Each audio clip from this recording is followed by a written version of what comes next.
انا حولت دي لدي. تعالى بقى اقول لك عملتها ازاي. طبعا اول حاجه قبل ما نبدا، انا دلوقتي بشرح على فوتوشوب، بس انت طبعا لو ما عندكش فوتوشوب بتستخدم برامج تانية، فانت كمل برضو الفيديو زي ما انت. انا بشرح الخطوات او دي فايدتها ايه او بتتعمل ازاي عامه، مش في الفوتوشوب بس يعني. وانت لو عندك فوتوشوب طبعا هيكون احسن وتعرف الخطوات بالظبط يعني. في هديه برضو هقولها لكم في نص الفيديو فاستنوها. طبعا اول حاجه بعد ما جبنا الصور، انا بشرح لكم على الصور دي، هي هيكون فيها ريتاتش قليل زي ما قلنا يعني. الريتاتش ده اللي هو تعديل الوش، هي الصور دي بيبقى معمول لها ريتاتش جاهز يعني. هو طبعا انا دي جايبها من صوره من ابو فله نفسه، ما تخافوش يعني اشرح لكم الريتاتش في فيديوهات تانية يعني. المهم يعني اول حاجه بعد ما جبنا الصور، هي دي الصور من غير حاجه يعني. دي صوره كريستيانو، هو دي برضو صمنيل كريستيانو هو بيضحك فيها فانا جبتها. اول حاجه بعد ما عملت صوره كريستيانو، قصيت صوره كريستيانو عادي ما فيهاش اي حاجه.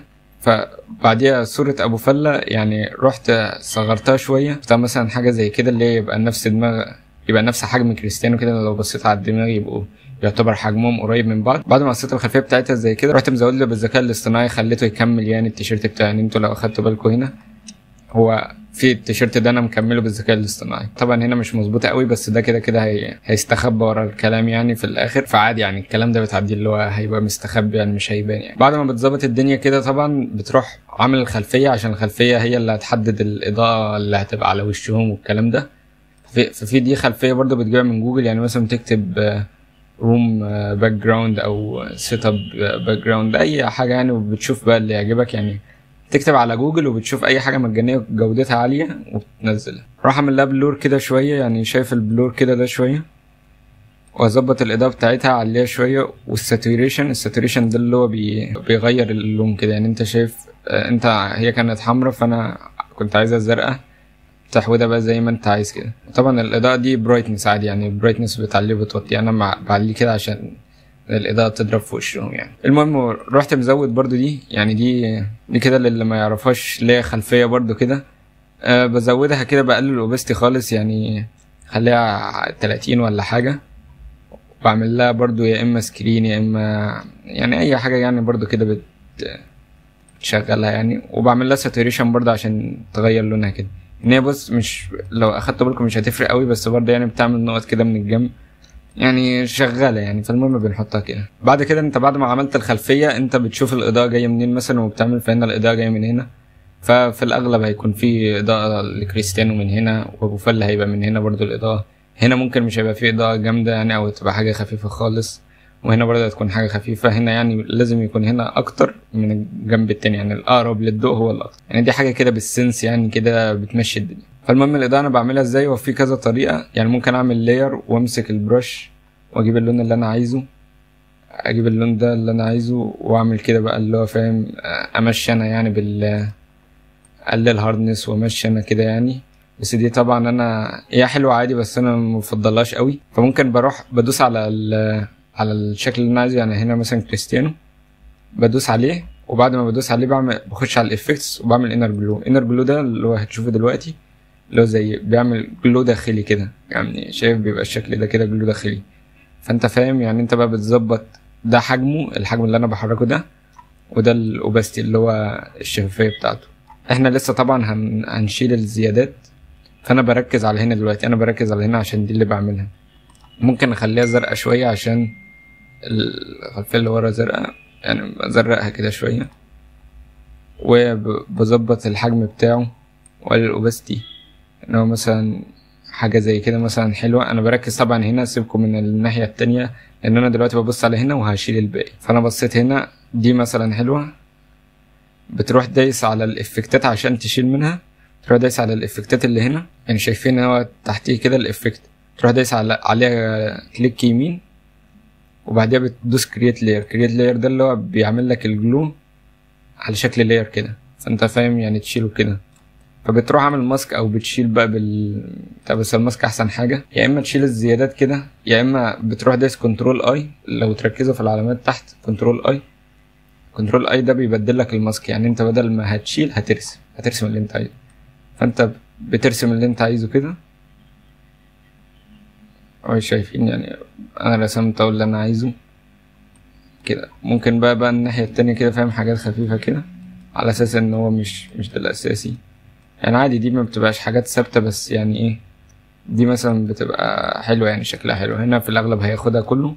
هنا دي هتبقى حاجات خفيفة كده، ممكن نخففها برضو اكتر.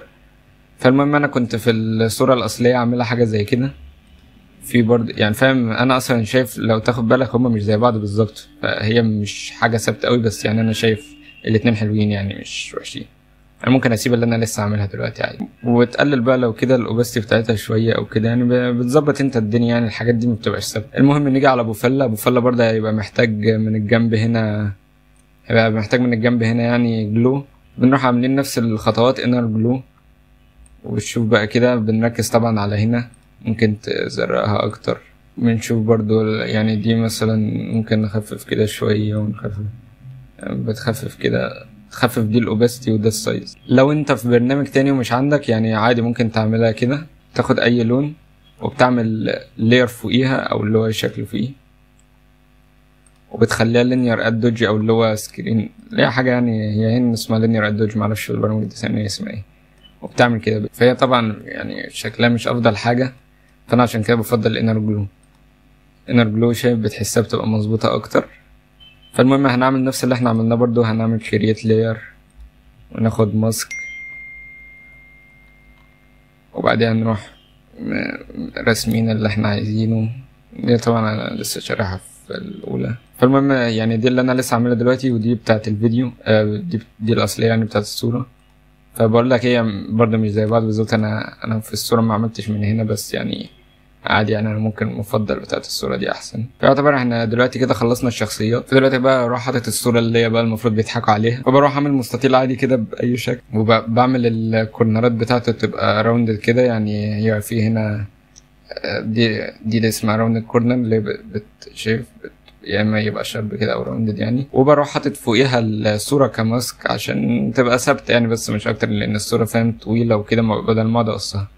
فحطيت اهي الصورة عليها ماسك يعني، دي الصورة من غير الماسك طويلة كده، فبعمل ماسك على اساس ان هو ايه يبقى على حوالين المستطيل ده بس. وفي حاجة برضه احنا نسينا نحطها، بتحط البرش بتاعك ورا الشخصية، بتعمل بالبرش كده ورا الشخصيات عشان تفصلهم عن الخلفية. بتروح عامل حاجة زي كده اللي هو بتدوس كده بالبرش، اوريكم ازاي بالظبط. بتروح عامل لاير عادي، وتمسك البرش بتاعتك على اللون اللي انت عايزه، وبتعمل كده وتروح فاصل واحدة هنا، فاصل واحدة هنا.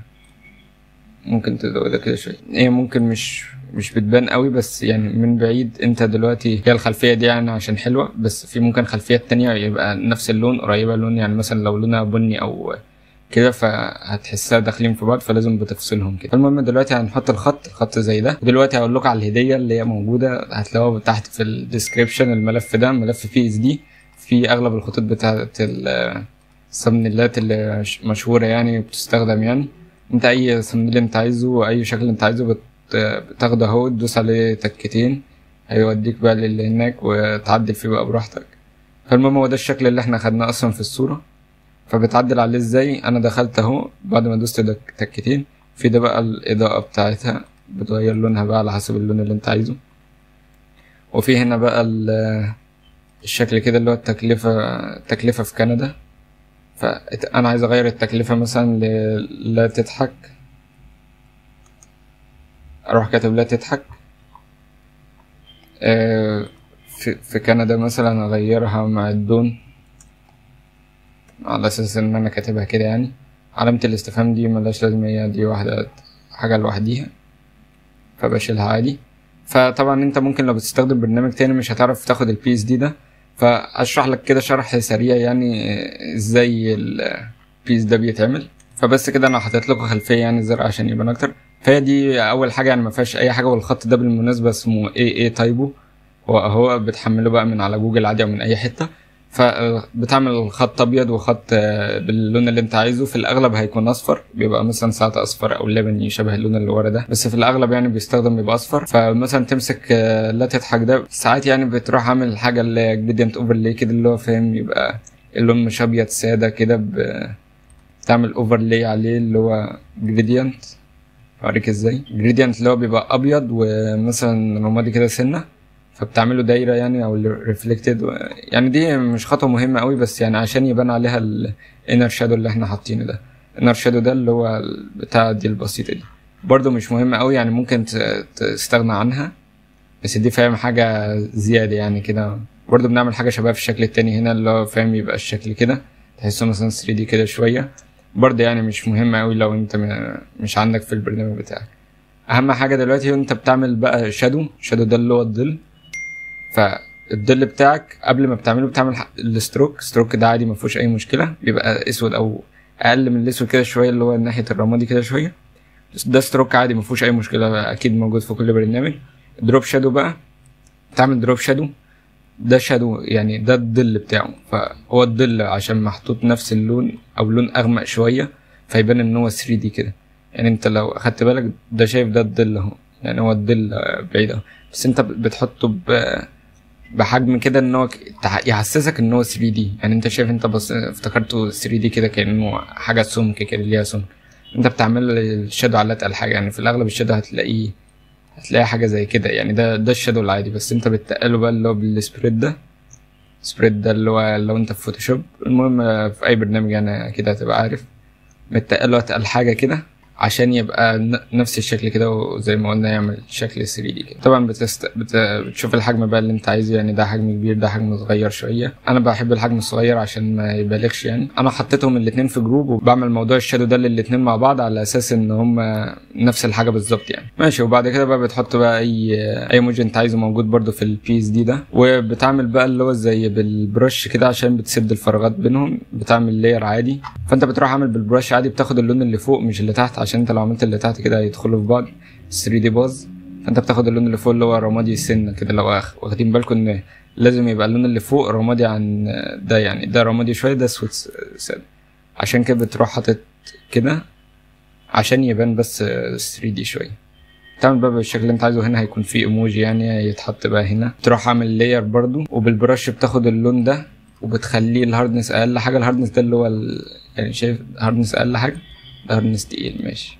المهم بتروح دايس تكايه بالبرش كده، شايفين هو بالهاردنس القليله عامل ازاي. واهم حاجه بتروح محوله لينير دوجي اد دي اللي هي لينير دوجي اد، فهي دي بقى بتديله كده اللون اللي هو كانه ساطع كده من بعيد، بتبقى شكلها حلو. ممكن بقى تكبرها تصغرها زي ما انت عايز يعني، الحاجات دي ما بتبقاش تروح واخدها على الصوره بتاعتك او تعمل سيف يعني، ولحد ما تطلع معاك حاجه زي دي. انا هنا برضو يعني لو ندخل على دي، انا حاطط برضو هنا زي الضوء ده على الايموجي والضوء برضو هنا، ونفس الشرح بتاعي وحاطط وعامل البرش من تحت يعني، ونفس الشرح اللي انا لسه شرحه دلوقتي. في بس تاتشيه اخيره بس كده، بتروح حاطط مثلا ايموجي ضحك كده طاير. بتعمله ازاي ده؟ بتجيب ايموجي ضحك عادي يعني ما فيهاش حاجه، وفي حاجه اسمها موشن بلور، بتروح هنا على الفلتر بعديها بتختار البلور. موشن بلور ده اللي هو كانه طاير يعني ماشي كده يعني، فاهم؟ كل ما بتعمل كانه طاير بسرعه اكبر لحد ما يطلع معاك حاجه زي دي. وبرده ممكن تاخد لك 2 كمان ولا حاجه تحطهم ورا الدون هنا، ولا واحده عادي يعني، تشوف اللي يريحك. برضه بيدوا شكل حلو يعني، ممكن تعمل لهم موشن بلور او مش لازم يعني عادي. وبس كده نروح حاطين الفينجت دي ولا مش عارف اسمها ايه، المهم ده اسمها عشان لو هتجيبها PNG يعني وتحطها، هي بتدي حواف سودا كده خفيفه يعني. وبس كده نبقى خلصنا الصوره. لو عندك اي سؤال اساله لي في الكومنتات، بس انا بحاول اشرح لكم يعني على قد ما اقدر، عشان عارف ان مش كله هيبقى عنده فوتوشوب او كده، فبحاول اشرحها. وزاد ان انا مش حابب اعملها من الاول على اساس ان انت تبقى شايف الخطوات بالظبط اللي انا ماشي عليها يعني. انا بشرح لك الخطوات بالظبط، كل خطوه انا ماشي بيها ازاي، عشان لو عملتها من الاول يعني هتبقى كاني بشرح صوره تانية يعني. فبس كده، ان شاء الله يكون عجبك الفيديو. ما تنساش اللايك والسبسكرايب، وتقول لي رايك في الكومنتات. لو عندك اي حاجه حابب تزودها تقولها لي يعني، يا ريت، ده هيفرق جامد يعني. وتشير الفيديو مع صاحبك لو مهتم بالجرافيك ديزاين او كده. وهتلاقي لينك ملف الPSD في الديسكريبشن، حمله لو عندك فوتوشوب. وهتلاقي لينك البيهانس والانستا والكلام ده كله برده في الديسكريبشن لو حابب تتفرج على التصميمات بتاعتي كلها وكده. وبس كده، سلام يا باشا.